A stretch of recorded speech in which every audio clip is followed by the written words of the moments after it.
과거를 보러 가던 중 산골짜기에서 길을 잃어버린 남자. 수풀에서 한 여인이 나타나는데 오늘도 잊지 않고 찾아주셔서 감사합니다. 편안하게 들어주세요. 그저 스쳐 지나갈 인연. 봄이라고는 하지만 산 위에는 아직 찬 기운이 남아 있었고 이른 아침 안개가 골짜기를 가득 메우고 있었죠.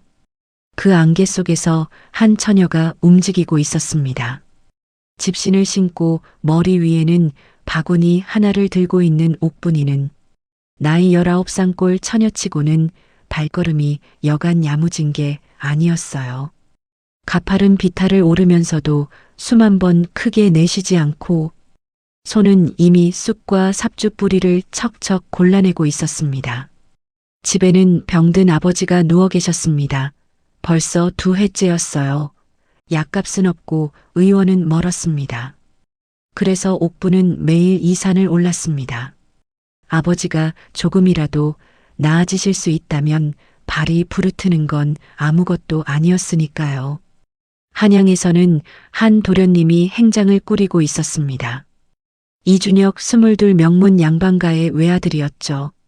사랑채 마루에서 아버지 이 대감이 등을 꼿꼿이 세우고 말했습니다. 이번에 급제 못하면 내 얼굴 볼 생각은 말거라. 준혁은 고개를 숙인 채 말없이 짐을 챙겼습니다. 아버지의 말이 무겁다는 건 알고 있었어요. 그런데 그보다 더 무거운 건 정작 자기 자신도 과거가 정말 하고 싶어서 가는 건지 그냥 가야 하니까 가는 건지 알 수 없다는 사실이었습니다. 짐 보따리 맨 아래 작은 것 하나를 조심스럽게 넣었습니다. 낡은 옷가락지 하나. 일찍 세상을 떠나신 어머니가 남겨두신 유품이었어요. 길을 떠날 때마다 꼭 챙기는 버릇이 있었습니다. 왜인지는 준혁 자신도 몰랐습니다.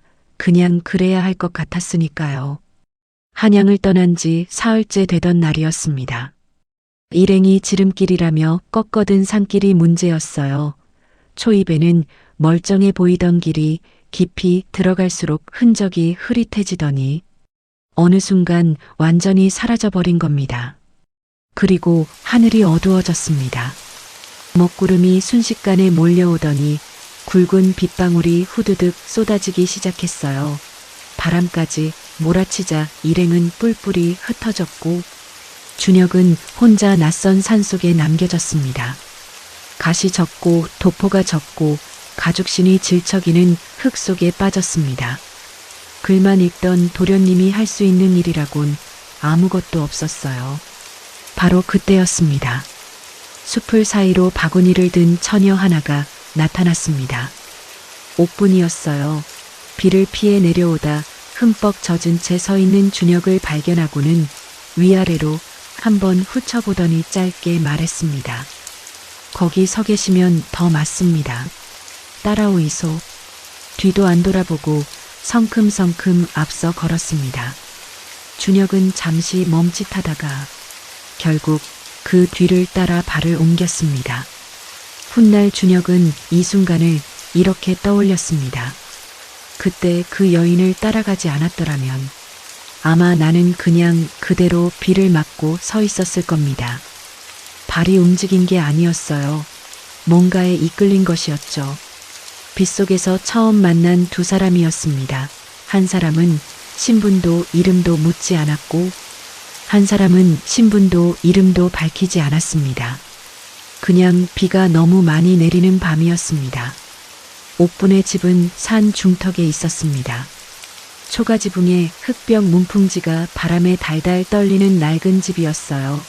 그래도 처마가 깊어서 비는 피할 수 있었습니다.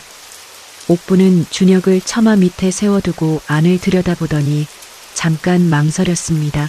양반 도련님을 이 좁은 집에 들인다는 게 편치 않았던 거죠. 그런데 빗줄기가 다시 거세졌습니다. 옥분은 결국 문을 열었어요. 들어오이소. 아버지는 주무십니다. 방 안은 좁고 낮았습니다. 한쪽 구석에 병든 아버지가 이불을 덮고 누워 계셨고 방 한가운데 작은 화로 하나가 빨갛게 타오르고 있었어요.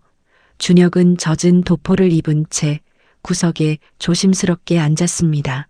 양반과 사랑채와는 모든 것이 달랐지만 이상하게도 낯설지가 않았어요.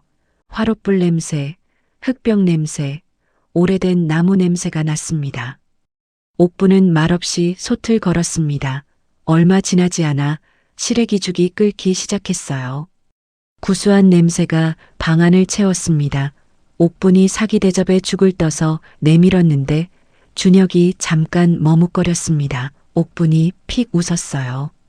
체면 차리다 얼어 죽겠습니다. 드이소. 준혁은 그 말에 그만 피식 웃어버렸습니다.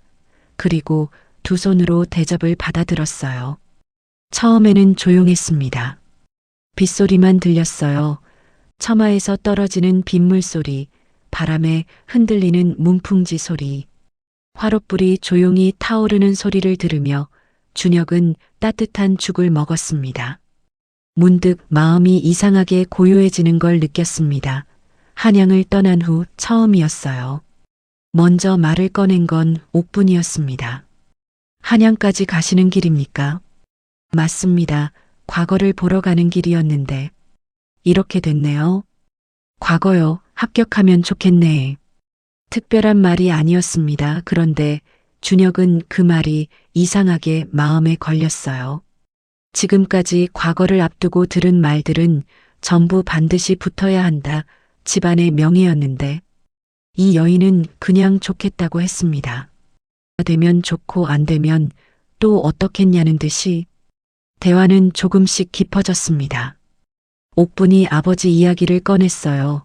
벌써 2회째 자리에 누워 계신다고 좋아지셨다가도 찬바람만 불면 다시 나빠지신다고 말은 담담했지만 약초 바구니를 꼭 쥔 손이 담담하지 않았습니다. 준혁은 그 손을 잠깐 바라보다가 조용히 물었어요. 무섭지 않소? 매일 혼자 산을 오르는 게. 옥분이 잠깐 생각하더니 말했습니다. 무서울 때도 있죠. 근데 안 가면 더 무섭거든요. 준혁은 그 말을 가만히 되새겼습니다. 그러다 자기도 모르게 입이 열렸어요. 나는 사실 글이 좋아서 읽는 게 아닌 것 같소. 무서워서 읽는 것 같아요. 붙지 못하면 어떡하나 아버지 실망시키면 어떡하나 그게 무서운 거죠. 말을 뱉고 나서야 깜짝 놀랐습니다. 이런 말을 입 밖에 낸 적이 없었거든요.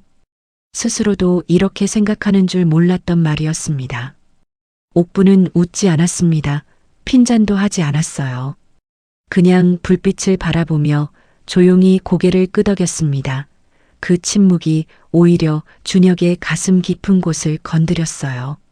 누군가 자신의 말을 이렇게 온전히 받아준 게 살면서 처음인 것 같았습니다. 밤이 깊어졌습니다. 아버지의 고른 숨소리가 들렸고 화롯불은 조금씩 잦아들었어요. 두 사람은 어느 순간부터 말을 잃었지만 어색하지 않았습니다. 그냥 같이 빗소리를 듣고 있었어요. 준혁은 이 밤이 끝나지 않으면 좋겠다고 생각했습니다. 그러면서 동시에 알고 있었어요. 동이 트면 떠나야 한다는 것을. 이 여인과 자신 사이에 있는 것들이 무엇인지를, 그리고 그것들이 얼마나 높고 두꺼운지를. 새벽빛이 문풍지를 물들이기 시작했습니다. 준혁이 조용히 일어섰어요. 옥분도 알고 있었는지 아무 말하지 않았습니다. 준혁은 행장을 추스르다가 멈췄어요. 그리고 품 안에서 무언가를 꺼냈습니다. 낡은 옷가락지였습니다. 이름도 못 물었소. 그냥 고맙다는 말이요. 차마 다른 말은 못했습니다. 하고 싶은 말이 없어서가 아니라 해서는 안 되는 말인 걸 알았으니까요. 옥부는 가락지를 내려다보다가 말없이 두 손으로 받았습니다. 준혁은 뒤도 돌아보지 않고 산길을 내려갔습니다. 그러나 옥부는 알고 있었어요. 그 발걸음이 얼마나 무거운지를. 자신의 발도 마찬가지였으니까요. 빗속에서 사라지는 뒷모습을 옥부는 처마 끝에 서서 오래도록 바라보았습니다. 손 안의 옷가락지가 차갑게 식어가는 것도 모른 채로 말이죠. 세월이라는 건 기다려주지 않습니다. 준혁이 한양으로 돌아간 그해 가을, 과거 급제 소식이 집안을 가득 채웠습니다. 이 대감은 눈물까지 글썽이며 좋아하셨고, 동네 사람들이 몰려와 축하 술잔을 기울였어요. 준혁은 그 자리에서 내내 웃었습니다. 웃는 법을 아는 사람이었으니까요. 그리고 이듬해 봄 혼례를 올렸습니다. 상대는 고간댁 규수였어요. 나무랄 데 없는 집안, 나무랄 데 없는 사람이었습니다. 혼례날 밤 준혁은 촛불 앞에 앉아 있었습니다. 불꽃이 흔들렸습니다. 그 흔들림 속에서 잠깐 빗소리가 들리는 것 같았습니다. 산골 처마 밑에 그 빗소리가 생각이 났고 준혁은 눈을 한번 감았다가 떴습니다. 그저 그뿐이었습니다. 산골에서도 봄이 왔습니다. 옥부는 그해 여름 이웃 마을 박서방과 혼인했습니다. 나쁜 사람이 아니었어요. 부지런하고 순한 사람이었습니다. 다만 가난했고 말이 없었어요. 옥부는 그것으로 충분하다고 생각했습니다. 충분해야 했으니까요. 시집살이는 고됐습니다. 시어머니는 눈썰미가 매서웠고 농사는 해마다 뜻대로 되지 않았어요. 아이를 낳고 또 낳고 어느 해는 흉년이 들어 죽 한 그릇을 아이들과 나눠 먹었습니다. 그러면서도 옥부는 쓰러지지 않았어요. 울고 싶은 날엔 뒷산에 올라가 약초를 캤습니다. 손을 바쁘게 움직이면 마음이 조금은 잠잠해졌으니까요. 어느 날 밤이었어요. 아이들이 다 잠든 뒤 옥부는 오래된 보자기 깊은 곳을 열었습니다. 낡은 옷가락지가 거기 있었어요. 꺼내려다 손을 걷었습니다. 꺼내면 안 돼, 꺼내면 못 살아. 그냥 다시 덮었습니다. 그리고 누웠어요. 천장을 바라보다가 이내 잠이 들었습니다. 강한 사람이었습니다. 강해질 수밖에 없었던 사람이었어요. 두 사람의 삶은 그렇게 흘러갔습니다. 준혁은 벼슬길에서 부침을 겪었습니다. 동료의 모함으로 좌천되었다가 몇 해 뒤 복직되었어요. 승진을 하고 또 밀려나고 그렇게 관직의 파도를 타다 보니 어느새 머리에 흰 것이 늘어 있었습니다. 아내는 일찍 세상을 떠났고 자식들은 각자의 삶으로 흩어졌어요. 옥분도 남편과 사별했습니다. 자식들이 장성에 떠난 뒤 산골 낡은 집에 혼자 남았어요. 젊어서 그토록 오르내리던 그 산이 이제는 무릎이 시려오르기 힘들어졌습니다. 어느 저녁 준혁은 홀로 서재에 앉아 어머니 유품함을 열었습니다. 오래된 비녀 낡은 놀이개. 그런데 손이 멈췄어요. 옷가락지가 없었습니다. 이미 50년 전에 없어진 것이었는데 지금에서야 새삼스럽게 손이 멈춰버린 겁니다. 잊었다고 생각했습니다. 그런데 잊은 적이 없었어요. 준혁은 살면서 가끔 이유도 모르게 산 쪽을 바라보게 될 때가 있었습니다. 옥분도 마찬가지였지요.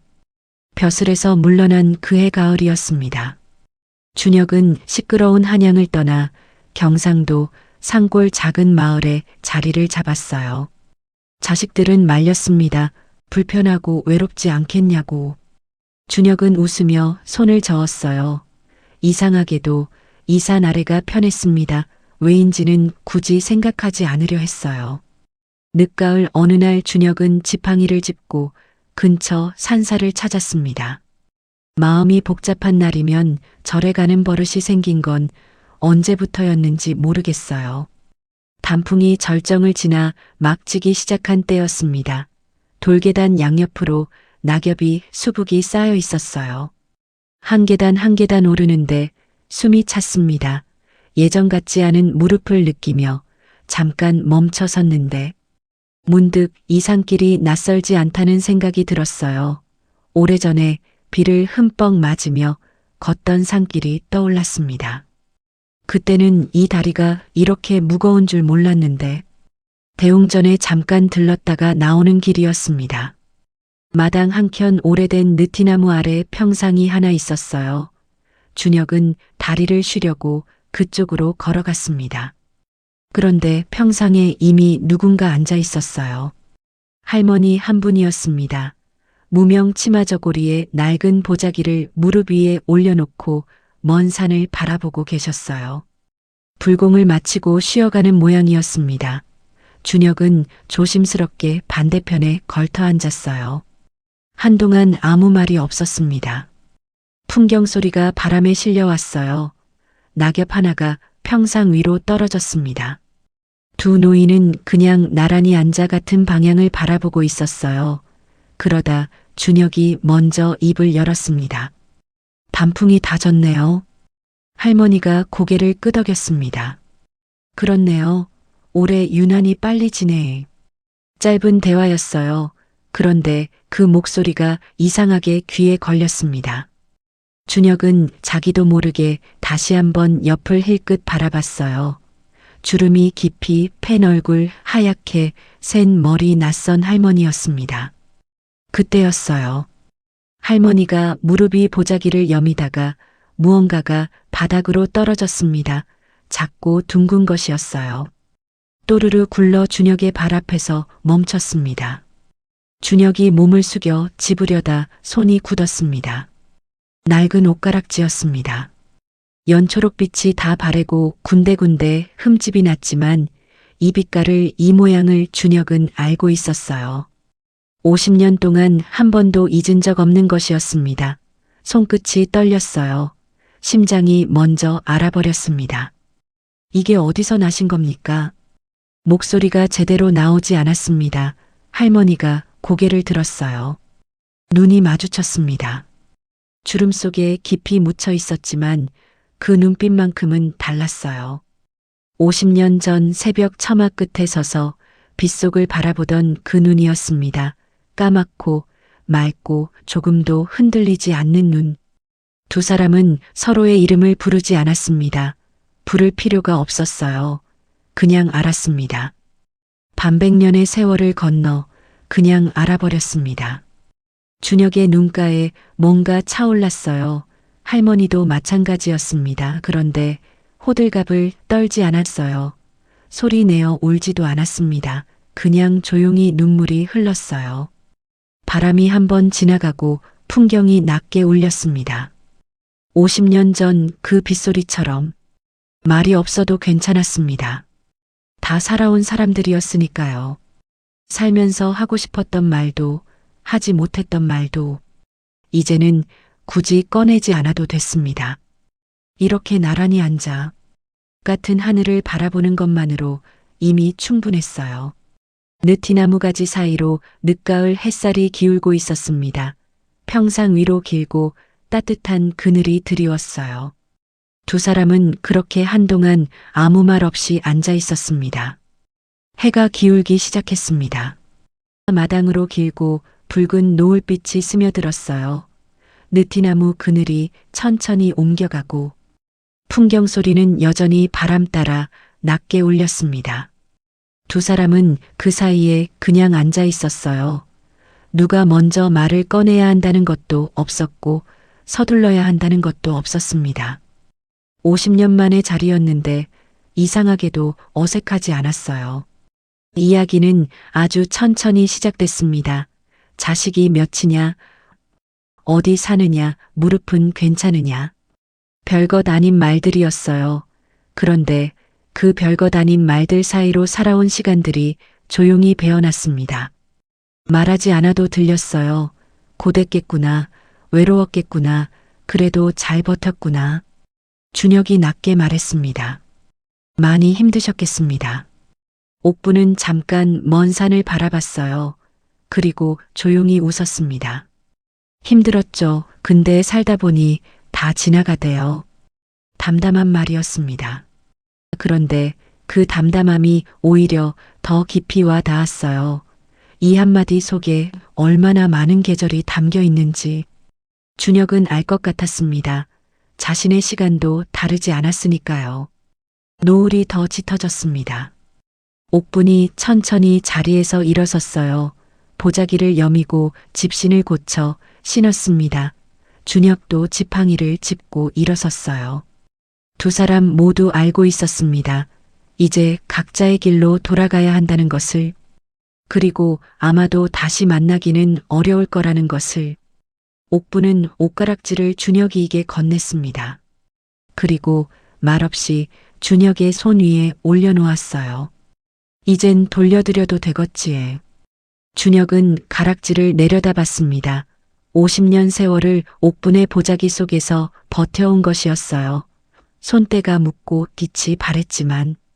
그래서 오히려 더 귀했습니다. 준혁은 받지 않았어요. 대신 그 손 위에 자신의 손을 살며시 덮었습니다. 가지고 계세요. 원래 드린 겁니다. 옥부는 아무 말도 하지 않았어요.